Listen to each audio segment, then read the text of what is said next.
എറണാകുളം ജില്ലയിൽ തന്നെ വളരെ പ്രത്യേകതയുള്ള ഒരു മണ്ഡലമായിട്ട് മാറുകയാണ്. ഒരു നില മെട്രോ, മേലെ നില കേരയിൽ.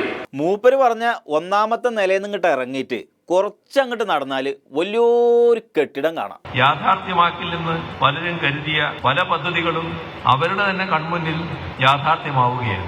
ഈ കെട്ടിടത്തിന്റെ നിലപ്പ് എന്താണ്? ഈ കമ്പനിക്കാര് ഇത് ഒഴിവാക്കി കുറ്റിയും പറിച്ച് പോവാത്തരം. ഇതൊരു സമീപനത്തിന്റെ പ്രശ്നമാണ്. ആണോ?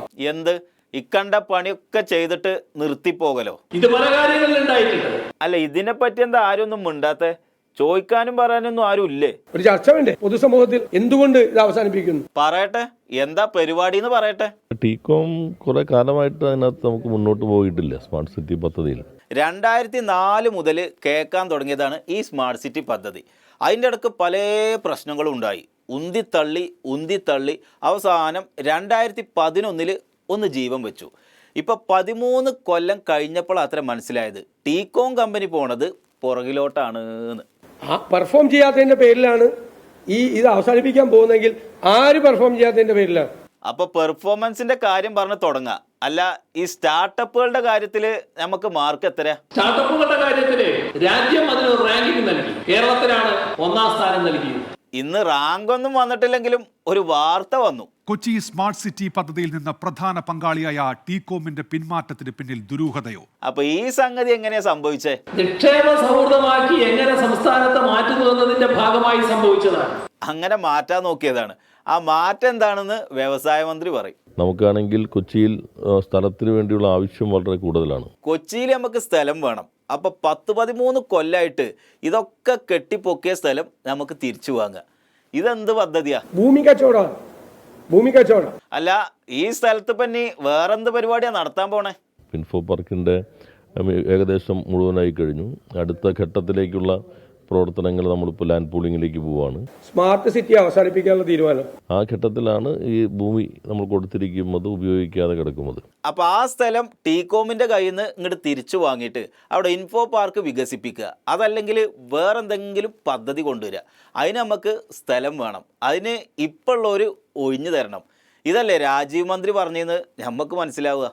അവസാനം അത് സ്വന്തമാക്കാനുള്ള മറ്റു നടപടികളിലൂടെ, അതായത് സാധാരണഗതിയിൽ ഒരു സ്വകാര്യ വ്യക്തി എങ്ങനെയൊക്കെ പങ്കെടുക്കുമോ ആ തരത്തിൽ പങ്കെടുത്തുകൊണ്ട് സംസ്ഥാന സർക്കാർ ഇപ്പോൾ അത് സ്വന്തമാക്കിയിരിക്കുകയാണ്. ഇക്കണ്ട ബിൽഡിംഗ് ഒക്കെ കെട്ടി ഈ പണികളൊക്കെ അവിടെ ചെയ്തു. ഇനി ഈ കമ്പനിക്ക് നഷ്ടപരിഹാരം കൊടുക്കണത്രേ. അല്ല, ഇതിനൊക്കെ പൈസ വേണ്ടേ? ഇതൊക്കെ ദൂർത്താണ് എന്ന് പറയുന്നവർ ഭാഗത്തുണ്ട് കേട്ടോ. പക്ഷെ ഞങ്ങളത് ദൂർത്തായിട്ടല്ല കാണുന്നത്. നമ്മളിതൊന്നും ദൂർത്തായിട്ടല്ല കാണുന്നത്. പിന്നെ എന്തായിട്ടാണ് കാണുന്നത് എന്ന് സഖാവ് പറയും. എല്ലാവരിലും വികസനത്തിന്റെ സ്വാതന്ത്ര്യമാണ്. ആ സ്വാദ് തേടി ഒരുപാട് ആൾക്കാർ കേരളത്തിലേക്ക് വരുന്നുണ്ട്. ഇത്ര നിസാനെ പോലുള്ള, ടോറസ് പോലുള്ള, ടെക് മഹീന്ദ്രയെ പോലുള്ള, ടെറാനറ്റ് പോലുള്ള വലിയ കമ്പനികൾ നമ്മുടെ കേരളത്തില് നിക്ഷേപം നടത്താൻ തയ്യാറായി ഇങ്ങോട്ട് വരുന്ന അവസ്ഥയുണ്ടായി. വരാത്തവരായിട്ട് ആരുമില്ല അത്രേ. പക്ഷെ വന്ന ടീകോമിന് എന്ത് പറ്റിയെന്നാണ് മനസ്സിലാവാത്തത്. ഈ സ്മാർട്ട് സിറ്റി പദ്ധതി വന്ന മണ്ഡലം ഉണ്ടല്ലോ, ആ മണ്ഡലത്തിൻ്റെ ഭാഗ്യം ചില്ലറ ഭാഗ്യം അല്ലത്രേ. നമ്മുടെ സംസ്ഥാനത്തിന് ഒരു പ്രത്യേകതയുള്ള മണ്ഡലമായിട്ട് മാറുകയാണ്. എങ്ങനെ? ഇവിടെ മെട്രോ വരാൻ പോകുന്ന കേരളയിൽ വരും കേട്ടോ, അതിന് യാതൊരു സംശയമില്ല. വരും, എല്ലാതും വരും. അതിൻ്റെ മറ്റ് കൂടുതൽ കാര്യങ്ങളിലേക്ക് ഞാനിപ്പോൾ പോകാതിരുന്നതാണ്. അപ്പോൾ മെട്രോ, കേരളയിൽ വാട്ടർ മെട്രോ, ഇതെല്ലാം കൂടി ഇവിടെ സംഗമിക്കുകയാണ്.